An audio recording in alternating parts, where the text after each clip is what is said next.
अल्लाहु अकबर।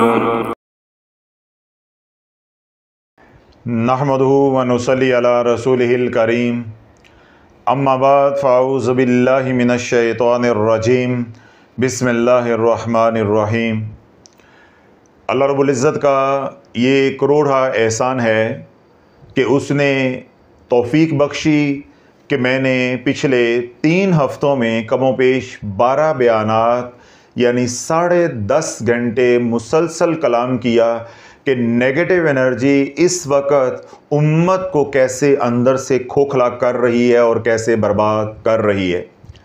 इस मेहनत का समर ये मिला कि वो लोग जो नेगेटिव एनर्जी के बारे में कुछ जानते नहीं थे उन्हें भी शऊर आया, और जो थोड़ा बहुत इल्म रखते थे उनकी भी मालूमात में इल्म में इजाफ़ा हुआ। फिर उन तमाम फैक्टर्स को भी बयान करने की कोशिश की जिन फैक्टर्स से नेगेटिव एनर्जी जनरेट होती है। फिर कुछ उन फैक्टर्स को भी बयान करने के अल्लाह रब्बुल इज़्ज़त ने तौफ़ीक अता फरमाई जिनसे हीलिंग एनर्जी पैदा होती है। तो जब कई तरीके औतारे के मैंने बताए कि इन तरीक़ों से आप नेगेटिव एनर्जी से जान छुड़ा सकते हैं, तो उसका फ़ीडबैक भी हमारे सामने आया। उस फ़ीडबैक में एक मसला जो सबसे ज़्यादा इस वक्त उम्मत को बर्बाद कर रहा है बल्कि मौत के मुंह में ले जा रहा है, वो है मसान का जादू। कौन सा जादू? मसान का जादू। यानी वो जादू जो जादूगर शमशान घाट की राख लेकर उस पर करते हैं, जहां पे मुर्दों को जलाया जाता है। एक तो वो नाफरमान मुशरिक, वो खुद भी नेगेटिव एनर्जी हैं। उसके बाद जब उनकी चिता को जलाया जाता है, फिर वहां पे जादूगर 1 किलोमीटर की रेंज के अंदर, यानी वो जो शमशान घाट है उसकी रेंज के अंदर, चाहे वो शमशान घाट के अंदर है चाहे वो शमशान घाट के थोड़ा सा बाहर है, 1 मील या 1 किलोमीटर की रेंज के अंदर इंतहा दर्जे की नेगेटिव एनर्जी होती है। तो जादूगर उस 1 किलोमीटर के रकबे या हदूद के अंदर बैठकर अपने मंत्र पढ़ते हैं, सिफली कलाम पढ़ते हैं, रियासतें करते हैं, जिसकी वजह से नेगेटिव एनर्जी और बढ़ जाती है। यानी शमशान घाट की जो मिट्टी है वो हर आने वाले पल में एनर्जाइज होती जाती है। पिछले दिनों में मैंने 2 इस्तिलाहें आप हजरात के सामने रखी। अल्हम्दुलिल्लाह लोगों की आंखें खुली कि यंत्र क्या होता है और तबर्रुक क्या होता है।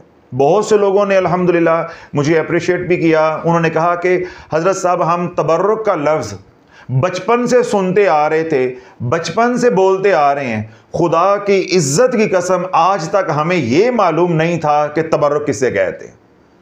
हम तबरुक लेते भी आ रहे हैं, तबरुक दे भी रहे हैं, खा भी रहे हैं, खिला भी रहे हैं, लेकिन हमें यह मालूम नहीं था कि तबरुक क्या होता है या तबरुक कैसे बनता है। तो यंत्र हमारी बला जाने, जो लफ्ज़ हम इस्तेमाल करते थे, जो इस्तिलाह हम इस्तेमाल करते थे, हमें तो उसका इल्म नहीं था। ये यंत्र तो हमने पहली बार आपसे सुना है।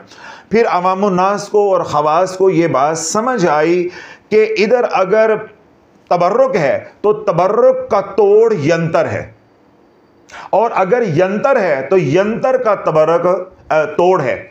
यानी ये एक दूसरे की जिद हैं। जब हमने इलाज करना होगा तो यंत्र के मुकाबले पे हमें तबर्रुक लेके आना पड़ेगा। और इसी तरह किसी बदबख्त ने मुसलमान को नुकसान पहुंचाना है, जिसके पास तबर्रुक है तो उसको उसके मुकाबले पे यंत्र लेकर आना पड़ेगा।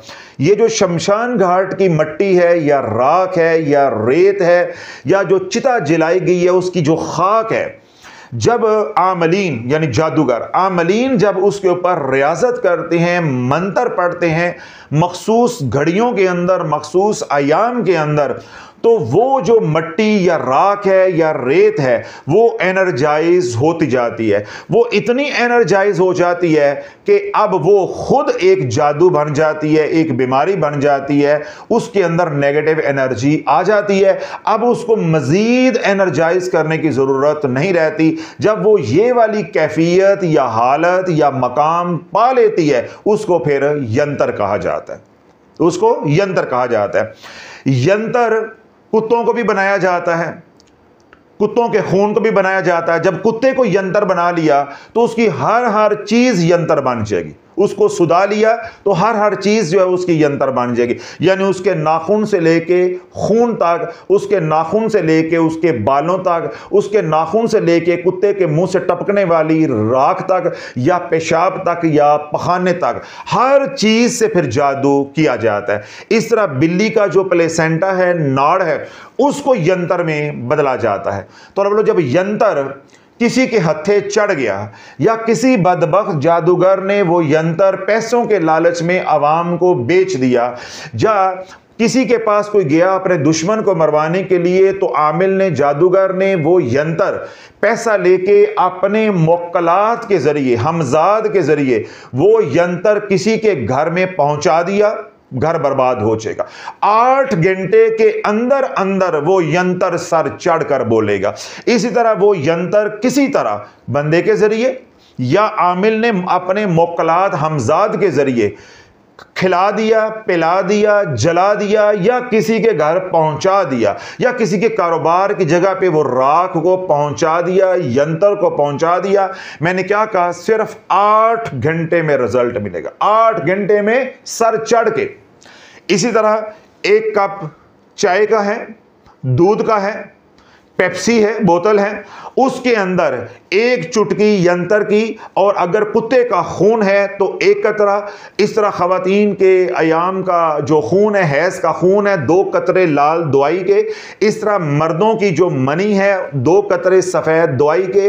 अगर वो डाल दिए गए उनको यंत्र बनाकर, अभी पीने वाला चाय पीकर, दूध पीकर, पेप्सी पीकर, जूस पीकर, कोई भी मशरूब है, अभी वो डकार भी नहीं लेगा। यंत्र उसके पूरे जिस्म में सरायत कर चुका होगा, सरायत कर चुका होगा। क्यों? उसके अंदर नेगेटिव एनर्जी उस ऑप्टिमल लेवल पे पहुंची हुई है कि हमारा बदन बर्दाश्त नहीं कर सकता। जो ही वो एनर्जी नेगेटिव हमारे अंदर आएगी, वो हमारी हीलिंग एनर्जी को डिफ्यूज करेगी, और ये एनर्जी इस एनर्जी के ऊपर गालिब आ जाएगी। हम उसी वक्त बीमारियों का शिकार हो जाएंगे।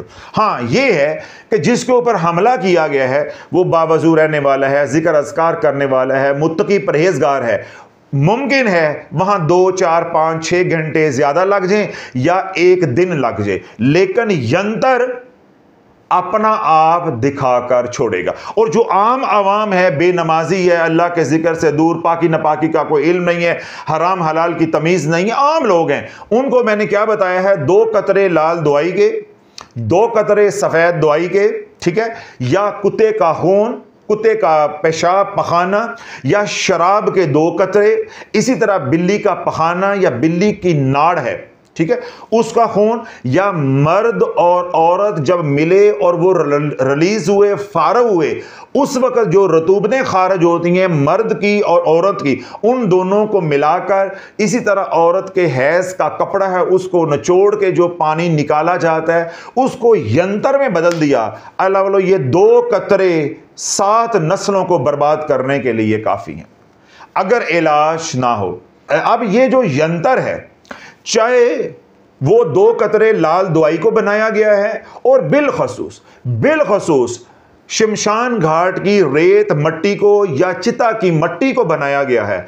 अब अल्लाह, ये जब अंदर उतर जाता है जादू, इस जादू को मसान का जादू कहा जाता है। अब आपने तवज्जो रखनी, बात आज का मौजू बड़ा अहम है, तो आप तवज्जो के साथ सुनेंगे, मुझे खोलना आसान होगा और आपको समझना आसान होगा।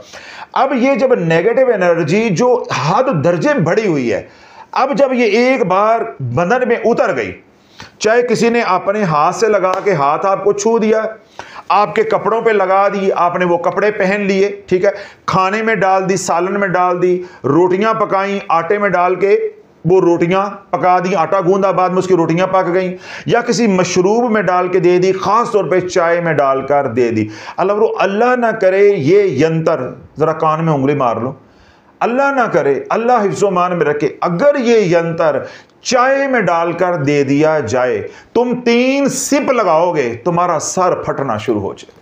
अभी चाय पड़ी हुई है और चाय पीने पे घंटे लगती, इतनी सी चाय है, तुम 3 सिप लगाओगे, तुम्हारा सर घूमना शुरू हो जाएगा। क्यों? उसका जो आतशी असर है, आग का जो उनसर है, वो एक्टिवेट कर जाएगा। तुम्हारा ब्लड प्रेशर यूं जाएगा 180 पर, यानी चाय पीते पीते तुम बेहाल वाली कैफियत के अंदर चले जाओगे।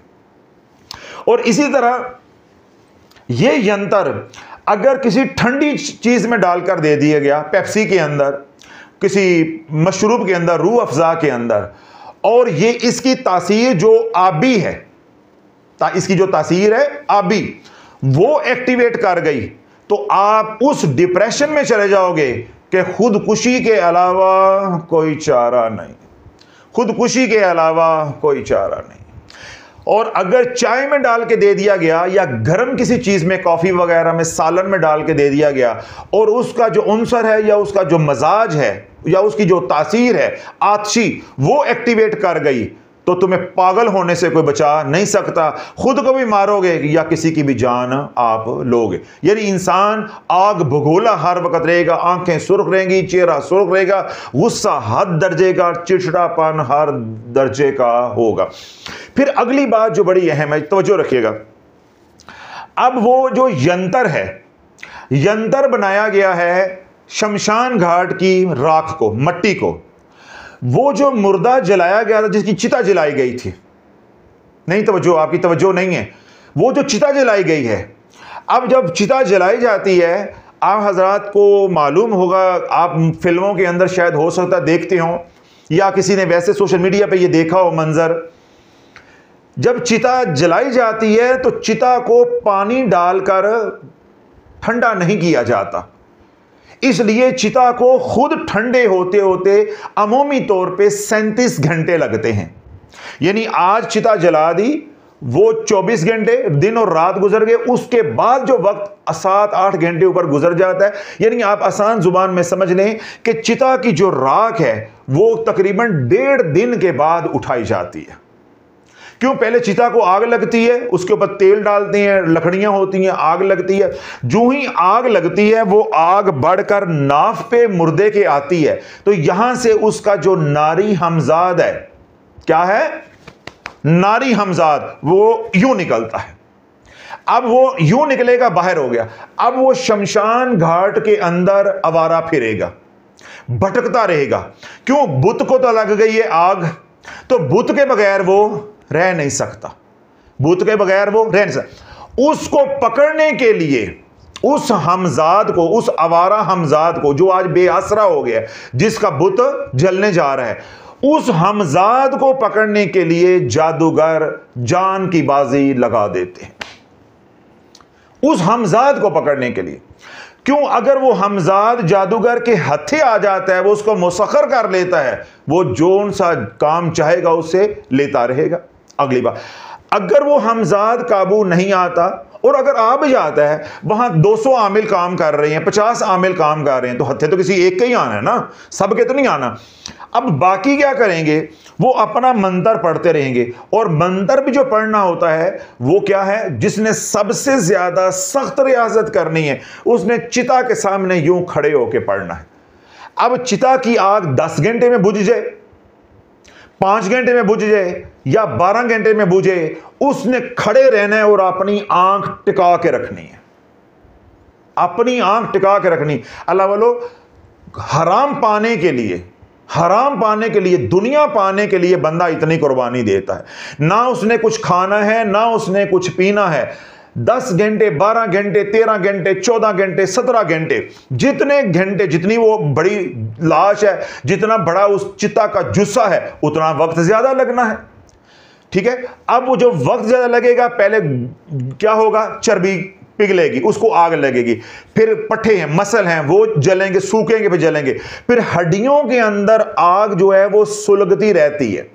जब तक आग जल रही है, उसके अंदर चिंगारी है, तो ये आमिल ने खड़े होकर अपनी मंजिल पढ़ते रहना है, पढ़ते रहना है, पढ़ते रहना है, कि किसी तरह ये हमजाद, क्योंकि वो हमजाद तो वहीं घूम रहा है उस चिता के करीब, तो किसी तरह मेरे हथे आ जाए।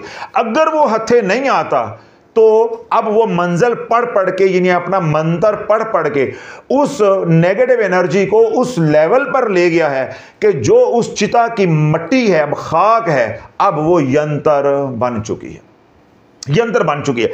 अब ये यंत्र वो किसी को बेच देता है, किसी को खुद खिला देता है, किसी को अपने मुक्कलात हमजाद के जरिए पहुंचा देता है। अल्लाह बोलो, जो बीमारियां, जो बुरी आदतें, इल्लतें उसको होंगी जिसकी चिता जलाई गई है, वो तमाम तेरे अंदर मुंतकल हो जाएंगी। अगर मरने वाला कैंसर से मरा है, तुझे कैंसर होकर रहेगा। अगर मरने वाला आईबीएस का मरीज था, उसके पेट के मसाइल थे, तुम आईबीएस के पेशेंट बनकर मरोगे। अर्ज ये करना चाह रहा हूं कि वो तमाम बीमारियां जो चिता के अंदर थी, यानी मरने वाले को लगी हुई थी या मरने वाले के बदन में थी, वो तमाम बीमारियां तेरे अंदर मुंतकल हो जाएंगी, मुंतकल। वो तमाम बुरी आदतें तेरे अंदर मुंतकल हो जाएंगी। अब मरने वाला क्या है? काफर है, हिंदू है, ठीक है। जो ही ये यंत्र, ये राख शमशान घाट की अंदर उतरेगी, दीन नाम की कोई चीज नहीं रह जाएगी, इस्लाम नाम की कोई चीज नहीं रह जाएगी। इंसान मुतनफ्फर हो जाएगा और उसकी रगबत जो है वो गाने बजाने की तरफ बढ़ेगी, उसके बाद मंदिरों की तरफ, पूजा पाठ की तरफ बढ़ेगी। क्यों? वो नहीं जा रहा, अंदर नेगेटिव एनर्जी उसको लेके जाए। हम मस्जिद नहीं जाते, हम खानका नहीं जाते, हम जिक्र नहीं करते, ये अंदर रूह करवा रही होती है, ये रूह करवा रही होती है। रूह इस बदन को लेकर, जुस्से को लेकर जा रही होती है। तो जब ये रूह ही नेगेटिवली एनर्जाइज हो गई, तो जिस तरह की अंदर एनर्जी है, रूह ने उसी तरफ ही चलना है। अब रूह जो है वो कंपेटिबल हो गई है उस हिंदू की रूह के साथ, एनर्जी के साथ, तो वो उसको मंदिर लेकर जाएगी, उसको मक्का मदीना तो नहीं लेकर जाएगी। तो अर्ज ये करना चाह रहा हूं कि अल्लाह वालों, जब मसान का जादू चल गया, उसका दुनिया में कोई इलाज नहीं है। आज के जो आमलीन हैं, ये गली मोहल्लों में बैठे हैं, पैसे बटोर रहे हैं, अल्लाह वालों, तुम बेचारों को तो यही मालूम नहीं है कि मसान कैसे बनता है, उन्हें यही मालूम नहीं है तबर्रुक क्या होता है, यंत्र क्या होता है, उन्होंने तुम्हारा इलाज क्या करना है। मैं आपको आसान नुस्खा बता रहा हूं, जो आमलीन हजरात भी सुन रहे हैं, अल्लाह उनसे काम ले, वो हजूर की उम्मत की खिदमत करें, महज अल्लाह की रज़ा के लिए बता रहा हूं कि मसान का जादू या मसान का मरीज आपके पास आ जाता है, उसकी तशखीस करने का ऐसा मुजर्रब अमल बता रहा हूं कि आप आशा शिकार उठोगे। दुनिया भर में जो ये बयान सुनेगा कि कोई आमिल या साहिब इल्म है, झोलियां उठा के दुआएं देगा, कोई लंबी चौड़ी तशखीस नहीं है, कोई लंबी चौड़ी तशखीस नहीं है। मसान का जादू सबसे ज्यादा मुतासर ही पेट को करता है। पहली बात तो आप ये ज़हन में रख लें, मसान का जादू सबसे ज्यादा मुतासर ही पेट को करता है। जो मरीज होगा, जो इसका मुतासरा शख्स होगा, वो पेट के अमराज का शिकार होगा, चाहे वो कब्ज की तरफ चल पड़े तो चाहे वो मोशन की तरफ चल पड़े, दोनों में कोई एक है। अगर वो मोशन का शिकार हो गया, आईबीएस का, इरिटेबल बाउल सिंड्रोम बन गया, तो वो भी ऐसी बीमारियों की एक चेन चल पड़ेगी कि समझ नहीं आती, गल जाके कैंसर ते मुकनी है। इसी तरह कोई कॉन्स्टिपेशन का मरीज बन गया तो गल जाके मौत ते मुकनी है। मेरे पास एक मरीज आया बंदबोसन से, नौजवान, मेरा ख्याल 24-26 साल उम्र होगी। मुझे कहने लगा मैं 3-3 हफ्ते पखाना नहीं करता। कितने हफ्ते पखाना नहीं करता? 3-3 हफ्ते। तो मैंने कहा खाते रहते हो? कहता जी यही तो समझ नहीं आती, खाता मैं जरूरत से भी ज्यादा हूं, पखाना नहीं आता। ये है मसान, ये है मसान। इसी तरह जो मसान का मरीज होगा वो आपको कहेगा जी मुझे बार बार जो है वो पखाना आता है, मुझे बार बार पेट में मरोड़ उठता है, मुझे पखाना आता है। जब आप उसे पूछेंगे कि पखाना कितना आता है, वो ज़ाहिर बात है उसकी मिकदार बताएगा। फिर आप उसे पूछोगे कि इतना खाते क्यों हो, वो कहेगा मैं इतना खाता तो हूं नहीं। यही तो मुझे समझ नहीं आती कि वो इतना पखाना आ कहां से रहा। इसी तरह अगर वो कब्ज की तरफ, कॉन्स्टिपेशन की तरफ चल पड़ा तो वो कहेगा जी मैं इतने दिन पखाना करने नहीं जाता। तो पखाना जाता कि तुम खाते नहीं हो, कहेगा मैं जरूरत से ज्यादा खाता हूं। ये है मसाब। अब ये एक अलामत हो गई। दूसरा आपने तशखीस क्या करनी है कि आप लें खुशबू। क्या लें? खुशबू। अगर आपके पास ऊद खुशबू हो तो बहुत ही आला है, अंबर खुशबू हो तो बहुत ही आला है। अगर वो ना हो तो आप रूह गुलाब खुशबू लें। गुलाब, उस गुलाब की खुशबू के ऊपर आप 11 मरतबा सूरत और 11 मरतबा सूरह नास, ठीक है, पढ़ें बिस्मिल्लाह शरीफ के साथ, अव्वल आखिर 3 बार दुरूद पाक। उस खुशबू को आप दम कर दें। दम करके आपने मरीज को कहना है, खुद नहीं ये काम करना, आमिल हजरात को, आप हजरात को भी कह रहा है, मरीज ने करना है, आपने नहीं काम करना। उस मरीज को कहें कि इस खुशबू में से थोड़ी सी खुशबू लेके अपनी नाफ पे लगाए, यानी अब ये नाफ हो गई ना, तो अपने उंगली पे खुशबू लगा के इधर नाफ पे लगानी, इधर नाफ पे लगाए, इधर जो आमिल बैठा है वो सूरह फल्क और सूरह नास का जो पढ़ी है पहले, उन्हीं का विर्द करता रहे, उन्हीं का विर्द करता रहे। इधर मरीज जो ही वो खुशबू अपनी उंगली पे लगा के नाफ पे लगाएगा, अगर ओदियां चीका ना निकलियां तो शाफी ना कहना, मरीज की चीखें निकल जाएंगी। तो जब मरीज की चीखें निकल गई तो समझ लेना तशखीस हो गई कि अब ये जादू आम जादू नहीं है, ये जादू यंत्र के जरिए किया गया है और ये मसान का जादू है, यानी नेगेटिव एनर्जी को इस लेवल पे ले जा के किसी ऑब्जेक्ट में डाला गया है और वो ऑब्जेक्ट इसके बदन में उतारा गया है। अब यंत्र का इलाज और होता है, यंत्र का इलाज और तरह से होता है, आम जादू का इलाज और तरह से होता है। समझ आ गई बात? फिर अगली बात मैं सिर्फ इशारतन कह रहा हूं, फिर किसी दिन इस पर कलाम करूंगा कि जब एक बार मसान का जादू हो गया, अल्लाह ना करे आपके कारोबार पे वार चल गया, किसी ने मट्टी वहां फेंक दी, घर में कर दिया, घर में लड़ाई झगड़े कत्लो गारत हो गई, बदतफाकी हो गई, सारे घर वाले यूं शिरो शक्कर थे, फिर यूं उंगलियों की तरह अलग अलग जुदा हो गए, नफरतें फैल गई, ऐसा कोई हो गया। जब चांद की 27, 28, 29 और ख़ास तौर पे जो महीना 30 का हुआ, वो जादू दोबारा उतनी ही शिद्दत अख्तियार करेगा जितनी इलाज से पहले थी। और आप क्या कहोगे? फिर जादू हो गया है, फिर फूफी ने वार कर दिया। शाफी क्या क्या खोल रहा है तुम्हारे सामने। अब लोग क्या कहते हैं, हजरत साहब वो हमारा अमल सही चल रहा था, ये पिछले दिनों से फिर मामलात खराब हो गए। जो ही ये मूनलेस नाइट्स आएंगी, इनको कहते हैं बदी की रातें, जब ये रातें आएंगी तो जादू दोबारा उसी लेवल पे चला जाएगा जिस लेवल पे आपने इलाज शुरू किया था, या थोड़ा बहुत 19-20 फर्क होगा। यानी आपको वाज़े पता चलेगा कि मामला खराब हो गया। जब आपका मामला खराब होगा, मरीज है उसकी तकलीफ बढ़ जाएगी, घर में लड़ाइयाँ तो फिर वो बढ़ जाएंगी, बीमारी है तो वो बढ़ गई, कारोबार है तो फिर डाउन हो गया, बंदिश लग गई, तो आपके ज़हन में फौरन बात आएगी कि वार हो गया। जब आप खुद कह रहे हैं वार हो गया, तो आमिल के पास जाओगे, उसने कहना हाँ फुफ्फी ने फिर वार कर देता है, नई फीस ते नया रफड़ दोबारा पड़ गया, फिर पैसे दो। तो ना चांद तुलू होना गुरूब होना खत्म होना है, तो ना तेरा जादू खत्म होना है, तूने खत्म हो जाना है। मसान के जादू का इलाज नहीं होना, मसान के जादू का इलाज नहीं। क्यों? इसके अंदर वेव चलती है, वेव, यानी आप ठीक हो रहे हैं फिर बीमार हो रहे हैं, फिर ठीक हो रहे हैं फिर बीमार हो रहे हैं, फिर ठीक हो रहे हैं फिर बीमार हो रहे हैं। जो आम जादू होता है उसमें क्या होता है कि आप अमल को जला देते हैं, आप जिन्नात को जला देते हैं, आपकी जान छूट जाती है। जो जादू मसान का होता है, ये मसान जलता नहीं है। अगली बात और बड़ी अहम बात, कान च उंगली मारो तो तू नीचे उंगली मार लोगे तो नींद गल्लां होंदियां ने। ये जो मसान का जादू है, इसका रोना ये है कि जब इन जिन्नात को आप जला देते हैं, ये दोबारा से पैदा हो जाते हैं, यानी रीस्प्रूट कर जाते हैं दोबारा से। जिस तरह चीज होती है ना, आप ऊपर से काट देते हैं घास को, वो फिर दोबारा उग जाती है।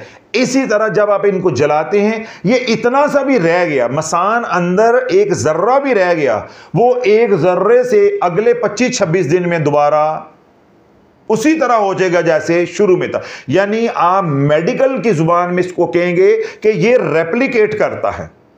क्या करता है? रेप्लिकेट करता है। फिर क्या होता है कि ये जो मसान का जादू है, ये हमारे डीएनए के अंदर म्यूटेशन काज करता है। अब तो जो रखिएगा, जरा मेडिकल की अल्फाज में इस्तेमाल कर रहा हूं लेकिन समझाना जरूरी है। ये क्या काज करता है?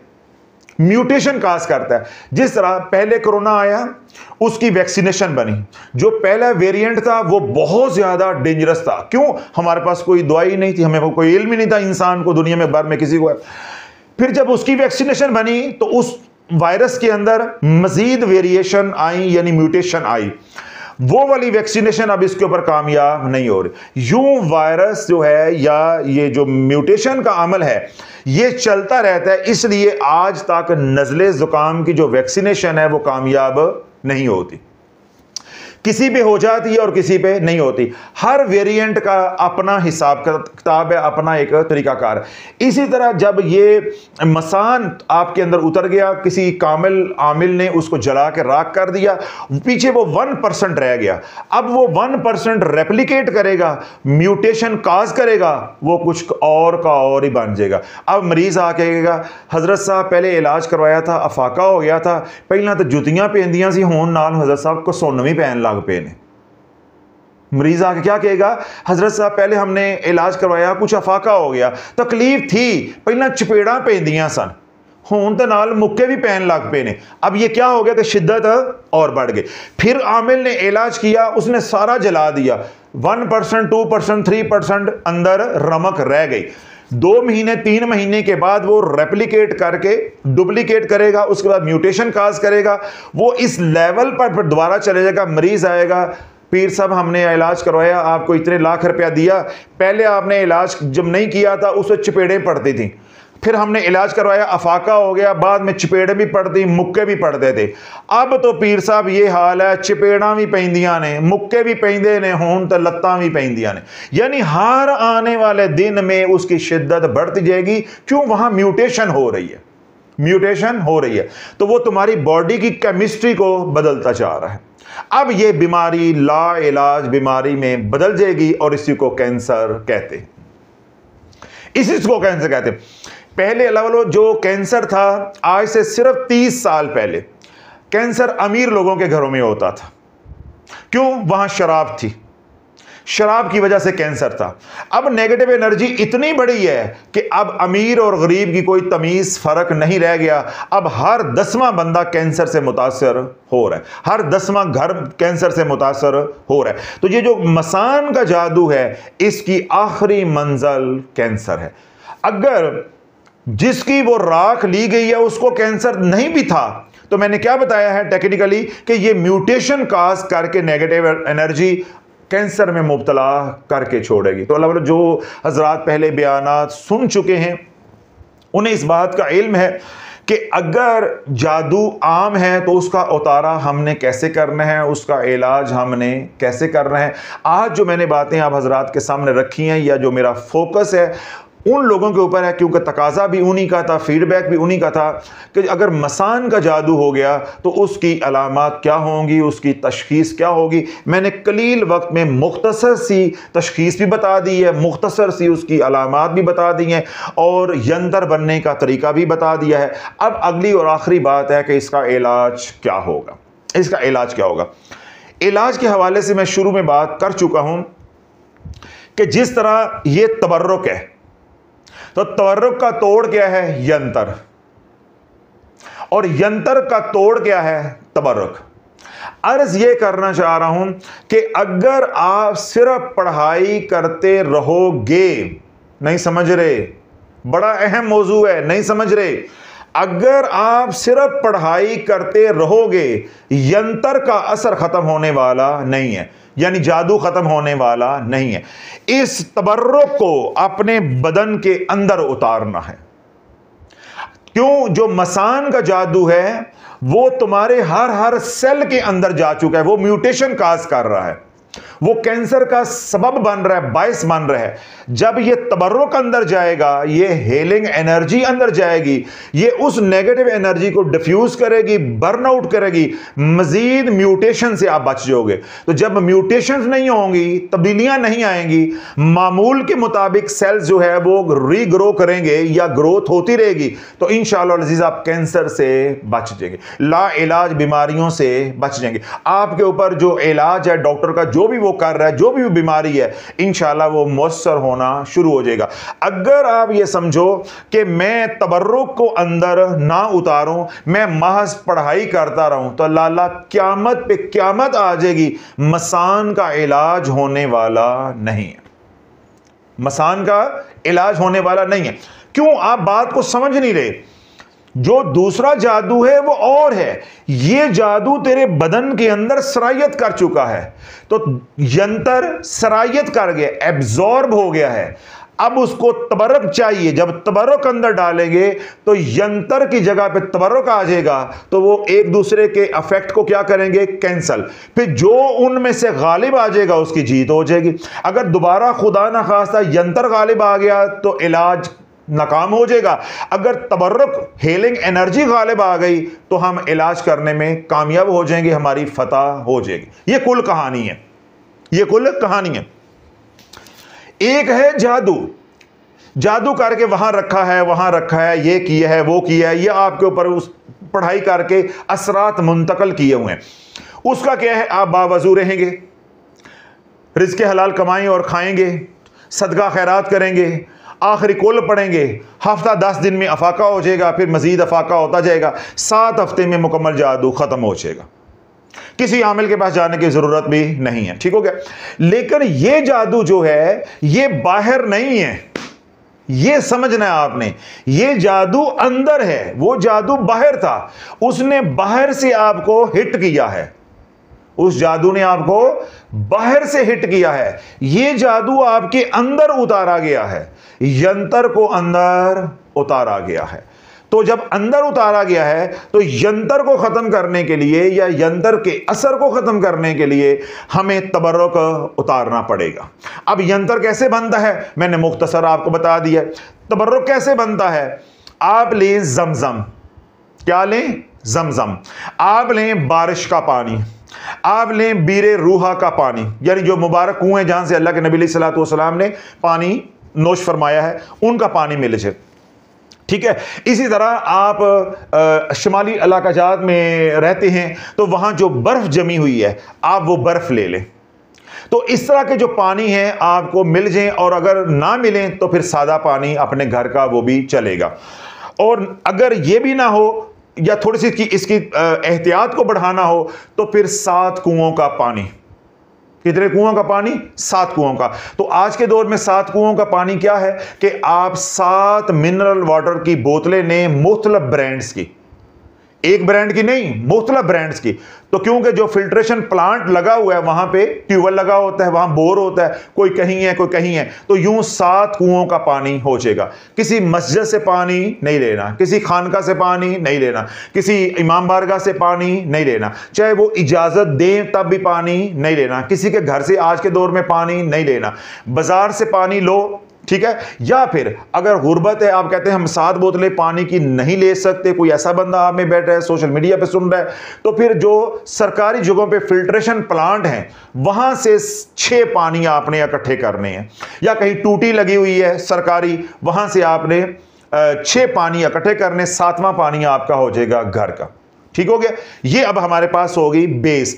अब इसके ऊपर पढ़ेंगे कुरान, इसके ऊपर क्या पढ़ेंगे, कुरान। उसने क्या क्या किया, 2 कतरे लाल दवाई के, 2 कतरे सफेद दवाई के, कुत्ते की पोटी, पेशाब, शराब, पखाना, बिल्ली का प्लेसेंटा या बिल्ली की नाड़, इस तरह मर्द और औरत के अखराज की जो रतूबतें हैं वो उसने ली, या फिर उसने शमशान घाट की मिट्टी ली। अब उसने ये लिया है और हमने 7 कुओं का पानी लिया। अब दोनों बराबर बराबर चल रहे हैं, जरा तवज्जो रखिएगा। अब उसने ये मैटर लिया है, हमने ये मैटर लिया है, उसने इसके ऊपर जंतर पढ़ा, मंतर पढ़ा, तंत्र पढ़ा। ठीक है। जो उसको कलाम आता था या उसका माहिर था उसने वो पढ़ा, हमने इसके ऊपर अल्लाह का कलाम पढ़ा, हमने अल्लाह का कलाम पढ़ा। जब उसने ये अमल किया तो ये बन गया यंत्र। जब हमने 7 पानियों के ऊपर कुरान पढ़ा तो ये बन गया तबर्रुक। अब ये चोटी का मुकाबला है, ये है अब बराबर की जोड़, ये है बराबर का मुकाबला। अब ये यंत्र है और ये है क्या है, तबर्रुक। तो जहां यंत्र उतरा है वो तबाह करके रख देगा, और जहां तबर्रुक उतरा है ये आबाद करके रख देगा।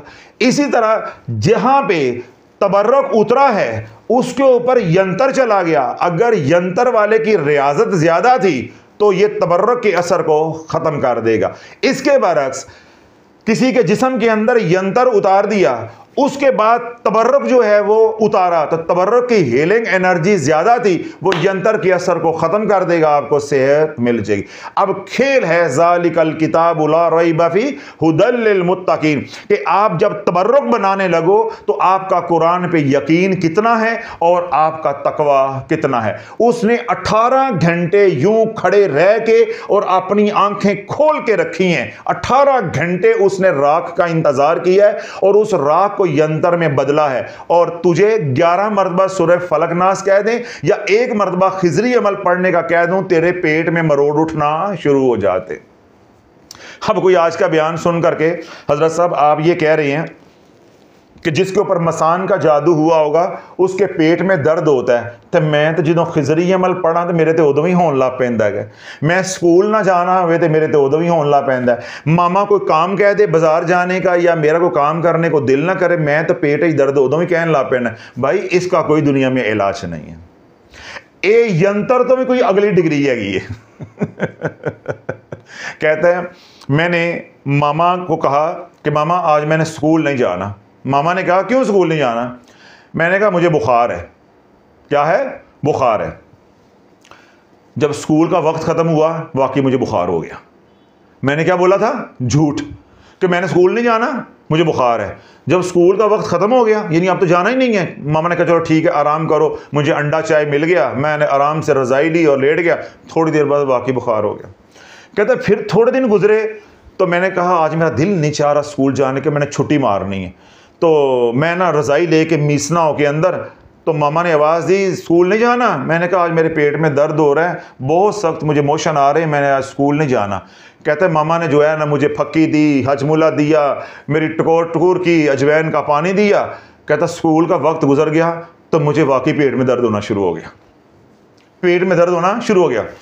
कहता है अब तो मेरा यकीन बन गया है, मैं जो कहता हूं हो जाता है। अब मैंने छुट्टी करनी है और उस दिन मैंने कहना है कि मामा मैंने स्कूल नहीं जाना, आज मैंने शादी करनी है। मैंने स्कूल नहीं जाना, मैंने आज शादी करनी है। तो हो सकता है जिस तरह पहली 2 दुआएं कबूल हुई हैं, 2 वाकयात हुए हैं, तो मैं कहूंगा मैंने स्कूल नहीं जाना, मैंने शादी करनी है। जब स्कूल जाने का वक्त खत्म हो जाएगा तो मेरी शादी हो जाएगी। तो जिनकी नहीं हुई होती उनको यूं शौक होता है। फरूक साहब कहते हैं उन्होंने मेरे को भेजो, असी करके की कमा लिया। हो भाई ये लड्डू ही ऐसे हैं, जिसने खाए हैं वो भी रोता है, जिसने नहीं खाए वो भी रोता है। तो लोग अर्ज ये कर रहा हूं कि जो पेट में दर्द है वो इसकी बहुत बड़ी अलामत है, यानी मसान के जादू की। तो अब हमने 7 पानी लेकर उसके ऊपर अल्लाह का कलाम पढ़ना है, वो मैं बताऊंगा, वो पढ़ना है। ये बन जाएगा तबर्रुक। जिस तरह जादूगर ने चिता को यंत्र में बदला, कुत्ते की किसी भी चीज को यंत्र में बदला, बिल्ली की किसी चीज को यंत्र में बदला, 2 गतरे लाल दवाई या सफेद दवाई को उसने यंत्र में बदला। इसी तरह हमने 7 पानियों को तबर्रुक में बदलना है। इस तरह हमने जमजम को तबर्रुक में बदलना है, या बारिश के पानी को, या पहाड़ों पे जो बर्फ पड़ी हुई है हमने उसको किस में बदलना है? तबर्रुक में। अगर आपको बर्फ मिल जाए तब ठीक है, बारिश का पानी मिल जाए तब ठीक है, किसी कुएं मुबारक का पानी मिल जाए तब ठीक है, जमजम मिल जाए तब ठीक है। नहीं तो मैंने बताया कि आप 7 पानी ले ले। 7 पानी इकट्ठे करके उनके ऊपर आपने 70 मरतबा सूरह फलक और 70 मरतबा सूरह नास पढ़नी है, रोजाना पढ़नी है और रोजाना इसको इस्तेमाल करना है। और पानी अंदर से खत्म नहीं होने देना, पानी बढ़ाते जाना है। क्यों? ये यंत्र की पहले फिलॉसफी को समझें, जो यंत्र मेकिंग प्रोसेस है पहले उसको आप समझें, आपको तबर्रुक बनाना आ जाएगा। यंत्र जो लोग जादूगर बनाते हैं वो असल को खत्म नहीं होने देते, उसके आगे मट्टी उसमें मिलाते जाते हैं, वो नेगेटिव एनर्जी को बढ़ाते जाते हैं, साथ ऊपर पढ़ाई करते जाते हैं। जो पुराने वाली मट्टी है, बिल्कुल जिस तरह खवातीन घर में अचार डालती हैं, उन्हें मालूम है जो पुराने अचार का जायका होता है वो नए अचार का जायका नहीं होता। अब आप लोगों को तो ये बातें नहीं समझ आएंगी ना, जो खवातीन है वो ये समझ गई, जो पुराने अचार का जायका होता है वो नए अचार का जायका नहीं होता। जो जो यंत्र पुराना होता जाएगा उसके अंदर वो मजीद भी राख को मिलाता जाएगा और ऊपर मंत्र पढ़ता जाएगा, उसकी नेगेटिव एनर्जी बढ़ती जाएगी। इसी तरह आपने 7 पानी ले लिए, उनमें से थोड़ा सा रोजाना इस्तेमाल कर लिया, बाकी मजीद पानी डाल डाल के पानी बढ़ाते भी जाना है और रोज उसको पढ़ाई करते जाना। अब ये तबर्रुक हीलिंग एनर्जी से रोजाना एनर्जाइज होता जाएगा, ये तबर्रुक और ज्यादा कीमती बनता जाएगा। जिस तरह जादूगर ने यंत्र को उस मकाम पे पहुंचा दिया कि पल भर में वो बीमार करके रख देता है, हम भी अल्लाह के कलाम से पानी को या तबर्रुक को उस मकाम पे पहुंचा दें कि एक ही खुराक दें, सारी नेगेटिव एनर्जी खत्म हो जाए। अर्ज ये करना चाहता हूं कि जब आपने इलाज शुरू कर लिया तो आपने 7 पानी लेकर उन पर 70 बार सूरह फलक और 70 बार सूरह नास पढ़नी है, बिस्मिल्लाह शरीफ के साथ पढ़नी है। अव्वल व आखिर आपने 7 बार दुरूद इब्राहिम पढ़ना है, रोजाना पढ़ना है। रोजाना पढ़ के पानी दम करके बोतल बना लेनी है, वो बोतल में से पानी थोड़ा थोड़ा लेके कुछ सादा पानी मिला के सारा दिन पीना है, सारा दिन पीना है। जितना वो पानी अंदर जाता जाएगा आपका बदन जो है वो वॉश होता जाएगा। आप आसान जुबान में ये समझ लें कि मसान का इलाज बॉडी वॉश है, यानी इंटरनली अंदर से आपने बॉडी को वॉश करना है। और अगर आप मेडिकली समझना चाहते हैं, जिस तरह ल्यूकेमिया हो जाए, ब्लड कैंसर जिसको आप कहते हैं, तो ब्लड कैंसर का दुनिया भर में कोई इलाज नहीं है, सिवाय क्या होता है, ब्लड ट्रांसफ्यूजन होती है, ब्लड को रिप्लेस कर दिया जाता है, रिप्लेसमेंट होती है, वो तमाम ब्लड जो वो निकाल के नया ब्लड लगा दिया जाता है। इसी तरह आपने वो तबर्रुक अपने अंदर इतना डालना है कि आपको बार बार पेशाब आए, बार बार पेशाब आए, वो जो यंत्र के असरात हैं, उनकी जो रमक अंदर है, वो सारी की सारी झल कर निकलती जाए। यानी तबर्रुक आप इतना इस्तेमाल करेंगे पानी की सूरत में, रोटी की सूरत में नहीं, पानी की सूरत में। क्यों? रोटी की सूरत में खाएंगे तो वो क्लियर नहीं खून कर सकेगा। पानी ज्यादा इस्तेमाल करना है, पानी जितना ज्यादा इस्तेमाल करेंगे तो वो खुलियों के अंदर, सेल्स के अंदर जाएगा। जहां जहां नेगेटिव एनर्जी ने डैमेज किया हुआ है वहां रिपेयर होगी, और जहां नेगेटिव एनर्जी बर्नआउट होगी वो हमारे अपने जिस्म के निज़ाम के जरिए एक्सक्रीट होगी, जिस्म से बाहर निकलेगी, और टॉक्सिन जब आपके जिस्म से बाहर निकलती जाएंगी, वो तमाम अमराज जिनका इलाज मुमकिन नहीं था, वो अमराज धीरे धीरे खत्म होते जाएंगे। चाहे वो बवासीर की तरफ चले थे, कॉन्स्टिपेशन की तरफ चले थे, पाइल्स की तरफ चले थे, या वो IBS की तरफ चले थे, या कैंसर की तरफ चले थे। तो यूं 70 दिन आपने ये अमल करना है, 70 दिन आप अमल करेंगे। जब आपने पानी पे पढ़ लिया उसके बाद अपने हाथ पे फूंक मारेंगे और अपना बदनी हसार भी करेंगे, ताकि सुपरफिशियली जहां जहां नेगेटिव एनर्जी ने आपको मुतासर किया हुआ है तो वो सारी जल, अपना ये हाथ हर जगह जहां जहां जाता है, अल्लाह के नबी अलैहिस्सलातु वस्सलाम की सुन्नत मुतहरा के मुताबिक आप बदनी हसार भी करेंगे। बाकी अब ये पानी बन गया है, सुबह अगर बना लिया है तो आपने 24 घंटे इस्तेमाल करते रहना है। इतना सा पानी बच जाएगा, कल वो उस पानी के अंदर दीगर पानी साथ भर के उसको पूरा करें, और दोबारा आप सूरह फलक नास 70 बार पढ़ेंगे। अव्वल आखिर 7 बार दुरूद इब्राहिम हर बार बिस्मिल्लाह शरीफ के साथ पढ़ेंगे। आज फिर पानी बन गया, फिर सारा दिन इस्तेमाल, तो यूं 70 दिन इलाज चलता रहेगा। फिर उसी पानी में से पानी लेकर 21 दिन आपने गुस्ले शिफा भी करना है। क्या करना है? गुस्ले शिफा। आज मैं गुस्ले शिफा के ऊपर कलाम नहीं करूंगा, तलाश चैनल के ऊपर मुफस्सल घंटा 1.5 घंटे का बयान है गुस्ले शिफा। हमारा जो ऑफिशियल डिजिटल चैनल है शाफिया सोशल मीडिया, उस पर जाएं, गुस्ले शिफा। साथ आप ये पढ़ाई करेंगे और साथ इसी पानी से गुस्ले शिफा करना है। कैसे करना है ये सारी बात आपने वहां से सीख लेनी। तो अब हम यंत्र को 2 तरह से मार रहे हैं, बाहर से भी और अंदर से भी। क्यों? जो नेगेटिव एनर्जी है, जब पसीना आता है तो वो हमारे जिल्द के जो मसाम है बाहर भी निकल आती है, तो उसको हम जलाएंगे बदनी हसार करके, और उसको हम जलाएंगे नहाकर गुस्ल करके, और जो हमारे बदन के अंदर है उसको हम बर्न आउट करेंगे पानी पीकर। समझ आ गई? और अगर इससे भी ज्यादा मौसर करना है तो फिर आपने जो चाय पीनी है उसमें भी वो पानी इस्तेमाल घर में करवाएं। दूध है, लस्सी है, हंडिया है, आटा है, वही पानी इस्तेमाल करवाएं। जितना गुड़ डालते जाओगे उतना मीठा होता जाएगा। आखिरी बात कह के इजाजत चाहता हूं, पहले मैं 2 बार वाजे कर चुका हूं, फिर दोबारा दोहरा रहा हूं। अगर इतना भी मसान का जादू पीछे रह गया, आपको अफाका हुआ और आप सुस्त हो गए, तो दोबारा जब चांद की 27, 28, 29 या 30 तारीख आएगी, जहां से चले थे वहीं जा खड़े होंगे। जहां से खड़े चले थे वहीं पहुंच जाओगे। और फिर आप बांगे दोगे, शाफी साहब हमारा मरीज ठीक होकर दोबारा चला गया, हमारी बेटी ठीक होकर दोबारा बीमार हो गई, हमारा कारोबार चला था फिर वही हो गया, हमारे घर में अफाका हुआ था, लड़ाई झगड़े खत्म हुए थे दोबारा वही हो गया, मेरे पे रजत के असरात खत्म हुए थे दोबारा वही आ गया, हमारे घर में जादू था, लोग तो जादू ही कहेंगे ना, हमारे घर में जादू था फिर दोबारा हो गया, लगता है हजरत साहब फिर वार हो गया। आज मैंने फुफ्फी को आजाद कर दिया 21 तोपों की सलामी देकर। मैंने पहले ही अपना मौक़िफ़ पेश किया, मैंने तो डर भी नहीं लगता, मेरी फुफ्फी तो है भी नहीं, वरना देखो मैं रोज ही बोल रहा होता मेरी फुफ्फी ने तो ला लितर लेना सी, तू कि पीछे लगा है मेरे, तो मेरी तो भाई फुफ्फी है ही नहीं, अपना फिक्र करो है।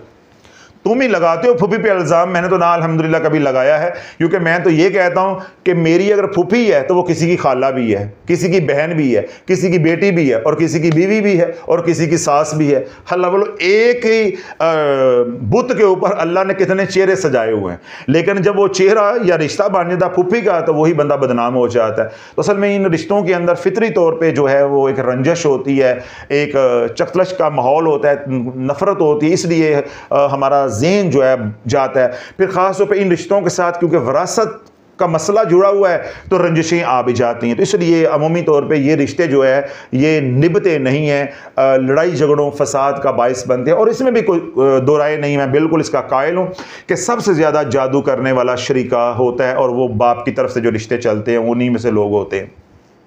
लेकिन अब नेगेटिव एनर्जी का ये आलम है कि कोई रिश्ते का नहीं, भाई भाई पे कर रहा है, औलाद माँ बाप के कर रही है, जो औलाद माँ बाप हैं वो औलाद पे कर रहे हैं। अब सास जो है अपने बेटे का घर बर्बाद करने के लिए जादू कर रही हैं। हर मोहल्ले के अंदर आपको दो तीन केस आपको मिलेंगे कि माँ सगी माँ अपने बेटे का घर बर्बाद करने के लिए जादू कर क्यों कर रही है कि ये पहला मैनू खर्चा देंदा सी ते ये हुण खर्चा नहीं देंदा, एदा घर टुट जाएगा ना तो आपे फिर मैनू पैसे देगा, सिर्फ पैसा लेने के लिए जो है ना वो उसका घर बर्बाद कर रही। तो ये तो अब फ़र्क नहीं रह गया। तो ये मैंने सारी तफसील आप हजरात को समझा दी, इंशाल्लाह मज़ीद भी बयानात का सिलसिला जारी रहेगा। ये 70 दिन का इलाज है, एक छुट्टी भी आपने नहीं करनी। ख़वातीन ने जब ये इलाज करना है, जिन दिनों में अयाम हो ना हो, इस इलाज का पाकी नापाकी के साथ कोई ताल्लुक नहीं है। बाकी इसके साथ 3 शराइत हैं, मुतवज्जो के साथ सुन लें। पहली शर्त, तमाम वज़ाइफ बंद। अगर वज़ाइफ बंद नहीं करने तो कन्ना च उंगलियां दे के ओ पतली गली है सीधी जाती है, फिर लेफ्ट मुड़ती है, फिर दोबारा दाएं मुड़ती, फिर सीधी नक दे सिर सीधी हो जाती है, अपने घर जाओ है। मेरे साथ आपका कोई ताल्लुक वास्ता नहीं। अगर आप कहें मैं टुच लगाता रहूं तो फिर टंगे नहीं टूंगे जाओगे। पहले जलील हो रहे हो तो फिर अपनी कब्र चेक करो, वक्त निकाल के। परसों जुमा है, जुमे की नमाज पढ़ के किसी को साथ लो, अपना करीबी कब्रिस्तान जाओ, वहाँ देखो कि कहाँ दफन होना है, कब्र के डिज़ाइन पसंद करो, कतबे पसंद करो, वहाँ जो गोरकन होता है उसके साथ गेटमेंट करो, उसको एडवांस जमा करवाओ। उनके पास तो तैयारी कर, मैं आना लगा, फिर आपको हमारे साथ चलने की ज़रूरत नहीं, आप अपनी तैयारी करो अगले सफ़र की है। अगर आपने वज़ाइफ बंद नहीं करने, कोई सूरत, कोई विर्द वजीफ़ा, कोई तस्बीह, कोई आयत, कोई अल्लाह का इस्म इस इलाज के दौरान आप नहीं पढ़ सकते। 5 वक्त की नमाज पढ़ेंगे, कुरान की तिलावत करेंगे, दिन रात कमली वाले पे दरूद पढ़ेंगे, 100 बार इस्तग़फ़ार करेंगे, साथ ये सूरह फलक नास वाला अमल करेंगे, खलास। इसके अलावा कुछ नहीं कर सकते। नंबर 1। नंबर 2, आपने तावीज़ात पहने हुए हैं, लटकाए हुए हैं, दबाए हुए हैं। क्यों? जो मसान के मरीज होते हैं उन्होंने इतने इतने तवीज़ पिए होते हैं, उनके घरों में क्या होगा? क्यों? वो पुराना कुरानी केस होता है।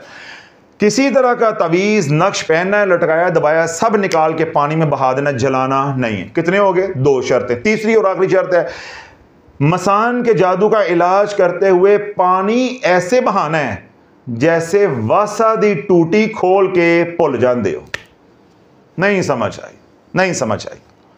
सरकारी पानी की टूटी खोल के जिस तरह भूल जाते हो, या मस्जिद में मर्द हजरात जब वजू करने जाते हैं ते प्यो दी कमाई समझ के टूटी चलाते हैं और भूल जाते हैं, साथ मिसवाक हो रही है और बातें हो रही हैं, उन्हें पता ही नहीं है कि मस्जिद का पानी मैं ज़ाया कर रहा हूं, तो रुपया कभी एक में मस्जिद नहीं देता है। इस तरह खून बहाना है। अगर खून नहीं बहाओगे, तवज्जो के साथ सुन लो, अगर खून नहीं बहाओगे तुम्हारे से 3 दिन में भी इलाज नहीं हो सकेगा। 3 दिन भी इलाज करोगे तकलीफ इतनी बढ़ जाएगी कि तुम्हारा पेट फटेगा, तुम्हारा मरीज सिसकियां लेगा, खुदा के वास्ते इलाज बंद कर दे, मैं मरता हूं। मैं मरता हूं। और तुम्हारे ज़हन में क्या आएगा कि तवीज़ पुठे पै गए, शाफी दा वजीफा पुठा पै गया, इलाज रास नहीं आया। भाई उनको तकलीफ हो रही है, मतलब ये है कि इलाज 100% रास आया है, पर तेरी ताकत इतनी नहीं है कि उस ताकत को तोड़ दे। तो मसान की ताकत आज के दौर में मुसलमान से टूटने वाली नहीं है। ज़ालिकल किताबु ला रैब फीह हुदल लिल मुत्तकीन, ना तकवा है और ना यकीन कामिल है। उसकी कमी को पूरा करने के लिए खून खून खून बहाना पड़ेगा। इलाज से पहले भी उसकी जान का सदका, और बार बार रोजाना सदका, खून बहाओ उसकी जान का सदका। जितना खून बहाते जाओगे उतनी नेगेटिव एनर्जी खत्म होती जाएगी। अब उसमें राज क्या, तो जो रखिएगा, उसने लिए 2 कतरे दवाई के, उसने लिए चिता की राख ली, ठीक है, या उसने कुत्ते की कोई चीज जिस्म की हिस्सा ले लिया, वो ले ली, या बिल्ली का उसने ले लिया प्लेसेंटा, नाड़ ले ली, उसको बनाया उसने यंत्र। ऐसे ही हमने लिए 7 पानी, 7 पानियों के ऊपर हमने पढ़ी सूरह फलकनास 70 बार, हमने बनाया तबर्रुक। अब ये गेम क्या जा रही है, बराबर बराबर। अब खेल है सारा यकीन का। अगर उसका यकीन ज्यादा है, रियाजत ज्यादा, वो जीत जाएगा। और अगर हमारा अल्लाह पे यकीन ज्यादा, अल्लाह के कलाम के ऊपर यकीन ज्यादा है, रियाजत ज्यादा, तो हम जीत जाएंगे। तो ये तो फिर गुमसान की जंग है, जिन्नू अल्लाह देवे। अब क्या होगा, जब आप इसके ऊपर पढ़ाई करोगे या पढ़ाई को और बढ़ाओगे, आप कहोगे कि मैं जंग नहीं जीत रहा। हजरत साहब मैं ये सूरह फलकनास 70 बार सुबह शाम पढ़ दूं, शाफी कहेगा सुबह शाम पढ़ दो। जो ही तुम सुबह शाम करोगे ये भी सुबह शाम कर देगा। नहीं समझ आई? क्यों? ये उसके अख्तियार में है। आप फोन करोगे हजरत साहब मरीज की हालत थोड़ी सी बेहतर है लेकिन आराम नहीं आ रहा, हम सूरह फलकनास सुबह दोपहर शाम कर दें, मैं कहूं कर दो, वो भी 3 टाइम कर देगा। आप फोन करोगे हजरत साहब मरीज की हालत तो कोई संभली तो है लेकिन आराम नहीं आ रहा, क्या हम सूरह फलकनास तबर्रुक के ऊपर जो हमने पढ़नी है उसको एनर्जाइज हमने करना है, हम दिन में 5 बार कर दें, मैं कहूंगा कर दो, वो भी 5 बार कर देगा। तो हम पूरे आने वाले नहीं है। अब हमने उसको हराना कैसे है? जब हम अल्लाह के नाम पे खून बहाएंगे, ज़बा करेंगे, अब वो ये काम नहीं कर सकता। अब वो ये काम नहीं कर सकता। यहां आके उसे शिकस्त हो। जो ही आप कहोगे बिस्मिल्लाह अल्लाहु अकबर, छुरी फेरोगे, सारी शैतानी ताकत जमीन बोस हो जाएगी। अब हमारे जो अमल के अंदर कमी है, यकीन के अंदर कमी है, तकवे के अंदर कमी है, इखलास के अंदर कमी है, ये खून बहाना उस कमी को दूर कर देगा और वो यहां खड़ा मुंह देखता रह जाएगा और आप जंग जीत जाओगे। मुझे समझ नहीं आती कि जब रूहानी इलाज होता है कि लोगों को गुर्बत याद आ जाती है। गरीब से गरीब बंदा भैंसे बेच बेच के पता नहीं क्या क्या करके महंगे तरीन टेस्ट करवा रहे हैं, डॉक्टरों को पैसा दे रहे हैं। जब मैं समझाता हूं अपने हाथ से अपने मकाम पे रहते हुए अल्लाह की राह में खर्च करो, तो पैसा नहीं है। आमलीन को जाकर पैसे दे रहे हैं, अपने हाथ से अल्लाह की राह में खर्च करते हुए मौत आती है, समझ से बालातर है।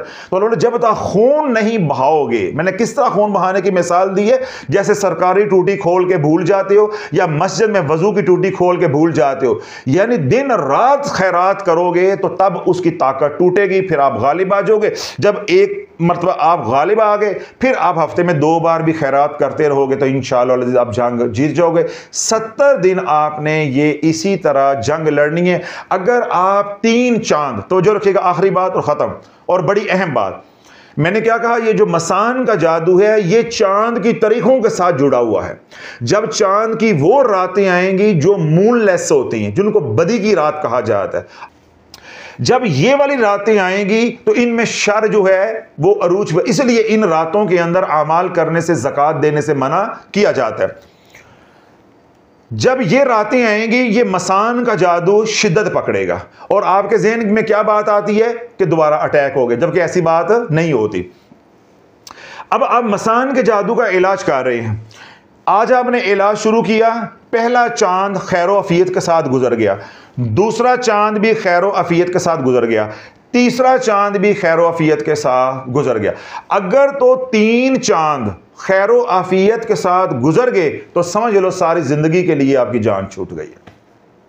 उसके बाद यही सूरह फलकनास 7-7 बार सुबह शाम पढ़नी है, पानी पे दम करके पीते रहना सारी ज़िंदगी, इंशाल्लाह आपको मसान के जादू का दोबारा मसला नहीं होता, ये जड़ से ख़त्म हो गया। अगर आपने मसान के जादू का इलाज किया, पहले महीने में अफाका तो हुआ लेकिन मुकम्मल नहीं हुआ, तो ये 70 दिन नहीं रहेगा, ये 4 चांद चलेगा फिर। यानी मैं जो नुक्ता आपको देना चाह रहा हूं कि जब आपके मरीज को आराम आ जाए तो आपके 3 चांद हालते आराम में गुजरना जरूरी हैं। 90 दिन मरीज को बिल्कुल आराम से रहना जरूरी है। यह इस बात की दलील होगी कि मसान जड़ से खत्म हो गया है। अगर इधर 70 दिन में आराम आया, 50वें दिन आराम आया, 60 दिन के बाद आराम आया, अमल में मैंने बताया 70 दिन का आपने बंद कर दिया, सारा रिवर्स हो जाएगा। मैं दोबारा दोहरा देता हूं, कहीं गलतफहमी ना हो जाए। इलाज 70 दिन का है, इलाज 70 दिन का है, अमल 70 दिन का है, लेकिन इसके साथ जो शर्त जुड़ी हुई है कि जब आपका 70 दिन का इलाज हो गया, मरीज हो गया स्टेबल, ठीक हो गया, तंदुरुस्त हो गया, कारोबार पे चल पड़े, कारोबार खुल गया, बीमार था तो सेहत मिल गई, बच्ची का रिश्ते का मसला था तो रिश्ता हो गया, वगैरह वगैरह, जिस काम के लिए आप कर रहे थे। अब आपने 70 दिन के बाद वो इलाज क्या कर दिया है, बंद कर दिया है। ऐसे ही होगा ना, 3 चांद हालते नॉर्मल में नहीं गुजरे, अफाका और सेहत में नहीं गुजरे, जो ही आप इलाज बंद करोगे, अगले महीने की जो चांद की आखिरी रातें आती हैं, यंत्र का असर, नेगेटिव एनर्जी का असर दोबारा आ जाता है, सारे पे पानी फिर जाएगा, सारे पे पानी फिर जाएगा। यंत्र का जोर तोड़ने के लिए 70 दिन का अमल है, लेकिन आपने इसी अमल को आगे चलाना है 90 दिन। अब आप देखें, आपने इलाज शुरू किया, आपको पहले चांद में अफाका हो गया, आपके मुकद्दर, ये तो किस्मत की बात है ना, आपके मुकद्दर। अब आपको सिर्फ 90 दिन मजीद इलाज करना पड़ेगा, क्योंकि आपको पहले चांद में कर्म हो गया। जिसको 2 चांद में कर्म हो गया, 60 दिनों में कर्म हो गया, उसके पीछे 10 बचे हैं ना, तो 10 वो भी, तो साथ 80 और डालेगा, 90 आगे वो और चलाएगा। और किसी को आराम ही नहीं आया 70 दिन में भी, तो वो तब तक ये अमल करता रहेगा जब तक उसको अफाका नहीं हो जाता। अर्ज ये करना चाहता हूं, जिस चांद में अफाका हो गया, जिस महीने अफाका हो गया, उसके आगे 3 चांद ये अमल मेंटेनेंस डोज के तौर पे चलता रहेगा। यानी आपके मरीज को, आपके कारोबार को, आपकी सेहत को, जिस मकसद के लिए आप कर रहे हैं, आपको 3 चांद हालते सेहत में रहना जरूरी है। अगर आपने अमल किया, 70 दिन का अफाका हुआ, आपने बंद कर दिया, मैंने क्या बताया, ये रिवर्स हो जाएगा, फिर आपसे ये संभले भी संभलेगा नहीं। क्यों? ये और शिद्दत से आएगा, और शिद्दत से। जिस तरह घास को काट दिया जाता है, फिर उसको पानी लगता है, वो और ज्यादा सप्रूट करती है। इसी तरह जब मसान को आप थोड़ा सा खत्म कर देते हैं, जड़ से खत्म नहीं करते, पीछे वो जो जादूगर है वो पढ़ाई करेगा, उसको ताकत मिलेगी, वो उतनी तेजी के साथ फैलेगा, फिर केस इतना बिगड़ जाएगा कि सिवाय मौत के उसका कोई गुजारा नहीं। अगली बात और बड़ी अहम बात, मसान का जादू एक बार बिगड़ गया और आपसे काबू ना आया, आमिल से काबू ना आया, आपने दर दर पे जाके इलाज करवाया, इलाज ना हुआ, जिस पे जादू था वो मर गया, जादू खत्म नहीं होना, मसान खत्म नहीं होना, ये मसान तेरे खानदान के अंदर बिखर जाएगा। अब ये चल सो चल, ये तेरी 7 नस्लें खाकर जान छोड़ेगा। इसलिए अल्लाह वालों समझाता हूं कि जब तक आप अल्लाह वालों के साथ ताल्लुक नहीं रखोगे, आपको इस बात का इल्म नहीं होगा कि मेरे साथ क्या हो रहा है। मैंने आज आपको यह नुक्ता समझाया है कि जो मूनलेस नाइट्स होती हैं, बदी की रातें हैं, उन रातों में जादू शिद्दत अख्तियार कर जाता है। जब जादू शिद्दत अख्तियार करता है तो हम क्या करते हैं कि दोबारा जी जादू हो गया, आमिल कहता है जी दोबारा जादू हो गया, फिर जादू का इलाज शुरू हो जाता है, तो हमारी जान छूटने वाली नहीं है। तो अर्ज मैंने ये किया है कि अमल 70 दिन का है, 70 दिन में इंशाअल्लाह अल अज़ीज़ जितना भी मसान का जादू तेज हुआ होगा, यंत्र आपको पिलाया खिलाया गया होगा, आप उसका तोड़ करने में कामयाब हो जाएंगे। लेकिन आपने पढ़ाई बंद नहीं करनी। पढ़ाई के लिए आपने 3 चांद इंतजार करना है।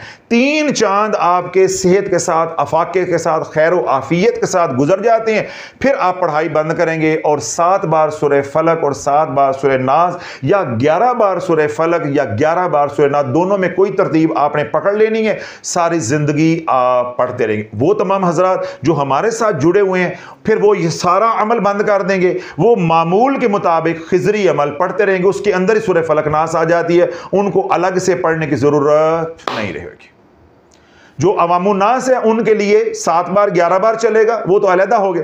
तो जो आप में से लोग हैं जो हमारे साथ जुड़े हुए हैं, वो जब ये इलाज कामयाबी के साथ कर लेते हैं, अपनी बंदिश खोल लेते हैं, रिश्तों की बंदिश है, सेहत की बंदिश है, रूहानियत की बंदिश है, किसी तरह की बंदिश यंत्र के जरिए लगाई गई है, वो तबर्रुक के जरिए वो बंदिश तोड़ने में कामयाब हो जाते हैं, तो उनको फिर 7 बार या 11 बार सूरह फलक नास पढ़ने की जरूरत नहीं है। वो अपना मामूल के मुताबिक खिजरी अमल पढ़ते रहेंगे हर नमाज के बाद, और इंशाल्लाह करम होता रहेगा। लेकिन फिर वही बात, पहले 70 दिन में जब शिफा हो जाए, उससे ऑनवर्ड 90 दिन, 3 चांद, तब आपकी जान छूटेगी। और साथ मैंने जो 3 शराइत लगाई हैं उनको जहन में रखना है, और किसी आमिल कामिल बाबे के पास नहीं जाना, अपने ठिकाने पे अपनी जगह पे रहकर इलाज करो। इस एतवार को 2 मरीज थे मसान के हमारे पास, चीखें मार रहे थे, रो रहे थे। मैंने उनको खुशबू दी है दम करके, मैंने कहा इनकी नाफ पे लगाओ। नाफ पे लगाई, वो चीखें निकली हैं कि रेर खुदा ना, जिससे हमने क्रॉस चेक भी कर लिया।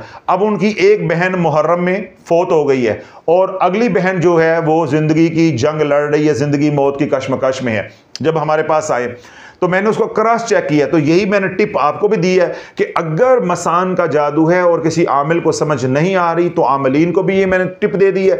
और अगर आप अवामुन्नास हैं, आप खुद तशखीस करना चाहते हैं कि मेरी नाफ पे जादू हुआ और कौन सा जादू है, तो मैंने बताया सूरह फलक नास पढ़ के 11-11 बार दम करके वो खुशबू लगाओ, उसी वक्त तकलीफ बढ़ जाएगी, आपको पता चल जाएगा ये जादू पिलाया खिलाया गया है, ये मेरे अंदर उतारा गया है, ये यंत्र है। तो यंत्र का इलाज तबरुक से होगा, और तबरुक को हमने बाहर नहीं मलना, अंदर भी उतारना। जब तक अंदर नहीं उतारेंगे, क्यों, ये यंत्र अंदर उतरा हुआ है, तो तबरुक भी वहां उतारना पड़ेगा जहां जहां यंत्र को उतारा गया, ताकि वो नेगेटिव एनर्जी को बर्न आउट करे और हम इस मुसीबत से निकल जाएं। बाकी सारा तरीका मैंने तफसील के साथ समझा दिया। आप हजरात को भी इजाजत है, दुनिया भर में जो लोग सुन रहे हैं, जो नेगेटिव एनर्जी से मुतासिर हो रहे हैं, उन्हें भी इजाजत है।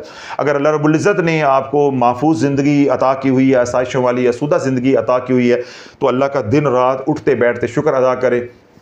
और ये बयान आपकी ज़रूरत नहीं है, या ये मालूमात जो आप तक पहुंचाई है शाफी ने, आपकी ज़रूरत नहीं है, तो इस मालूमात को, इस बयान को उन लोगों तक पहुंचाएं जो ज़िंदगी के लिए सिसक रहे हैं, जो ज़िंदगी की भीख मांग रहे हैं, जिनका सब कुछ उजड़ गया है, सब कुछ बिक गया है, लेकिन बात समझ नहीं आ रही। क्यों, ये अमल उनकी ज़रूरत है, उन ज़रूरतमंदों तक मैं नहीं पहुंच सकता, या वो ज़रूरतमंद मेरे दर तक नहीं आ सकते। आपके करीब हैं, आप मेरी आवाज़ को उन तक पहुंचाएं, ये आपकी अखलाकी ज़िम्मेदारी भी है, और हजूर अलैहिस्सलाम के उम्मती होने के नाते आपके ऊपर फ़र्ज़ भी है। वो तमाम हज़रात जिनको अल्लाह ने सुख दिए, अल्लाह उनके सुख में बरकतें अता फरमाए। जिनको अल्लाह ने दुख दिए हैं, अल्लाह उनके दुखों के अंदर कमियाँ अता फरमाए, अल्लाह उनको शिफा कामिला अजल अता फरमाए, खुशियों वाली आसूदा ज़िंदगी अता फरमाए। घरों में, हस्पतालों में जो बीमार हैं, बच्चे हैं, बूढ़े हैं, मर्द हैं, औरतें हैं, अरबी हैं, अजमी हैं, शहरी हैं, देहाती हैं, अल्लाह सबको सेहत वाली, सलामती वाली, खैर वाली ज़िंदगी अता फरमाए। दुनिया भर से वो लोग जो शाफिया रूहानी सेंटर पर आते हैं, अल्लाह सबको शिफा कामिला अजल अता फरमाए। वो तमाम हज़रात जो शाफिया सोशल मीडिया के साथ जुड़े हैं, या खानका दारुशिफा के साथ जुड़े हैं, या सिलसिला कादरिया शाफिया में मुरीद हैं, अल्लाह उनकी जान की, माल की, औलाद की, ईमान की, इज़्ज़त की हिफाजत फरमाए।